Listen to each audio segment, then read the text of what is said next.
अगस्त का महीना शुरू होते ही सऊदी अरब में मुकीम पाकिस्तानियों ने जश्न आजादी की तकरीबात का आगाज कर दिया और कहा कि वतन अजीज की कौमी दिन को शाया निशान तरीके से मनाया जाएगा। इसकी तरक्की खुशहाली में अपना किरदार अदा करते रहेंगे। सऊदी दारकूमत रियाद में पीपल्स यूथ ऑर्गेनाइजेशन और पाक मीडिया फोरम की जानिब से जश्न आजादी की मुनासिबत से तकरीब सजाई गई। इसमें मर्द और खवातीन के अलावा बच्चे भी शरीक थे। इस मौका पर मुकामी गुलकारों ने वतन की मोहब्बत से सरशार कौमी नगमे गाए, जबकि डोल की थाप पर खूब समा बांधा।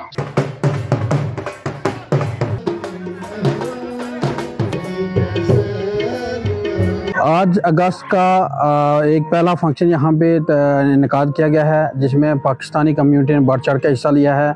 और इंशाअल्लाह ताला आइंदा आने वाले दिनों में बिलखुसूस 14 अगस्त को यहाँ पे बहुत बड़े प्रोग्राम का इनेकाद किया जाएगा। पाकिस्तानी मर्द और हजरात, ख़वातीन और हजरात जो हैं ये वो मिलकर इस महीने की सेलिब्रेशन का आगाज़ कर चुके हैं। सऊदी अरेबिया के अंदर पाकिस्तान की पूरी कम्युनिटी और आज़ाद कश्मीर की कम्युनिटी और जितने भी लोग यहाँ पे सऊदी अरेबिया में मुकीम हैं, उन सब की यही ख्वाहिश है, उनकी दिली ख्वाहिश ये होती है कि वो दियार गैर में रहते हुए यहाँ पे पूरे का पूरा अगस्त का महीना वो जो है वहाँ पे जो जश्न आज़ादी की तकरीबात का एहतमाम कर सकें। आज जिस तरह कश्मीरी और पाकिस्तानी कम्युनिटी ने मिल के 14 अगस्त के हवाले से तकरीब का इनेकाद किया है और इसी तरह ये सिलसिला इंशाल्लाह अगस्त के महीने में चलता रहेगा। हमारी दिली ख्वाहिश है कि ये जो अगस्त है ये ऐसा तजदीद अहद का महीना बने कि ओवरसीज जो पाकिस्तानी है और तमाम जो 22 या 25 करोड़ जो पाकिस्तानी है, जिस वक्त जो हमारी पॉपुलेशन है, वो अगर मिलकर कोशिश करे तो पाकिस्तान तरक्की याफ्ता ममालिक के सामने खड़ा हो सकता है। नाज़ीम, SBA न्यूज़, सऊदी अरब।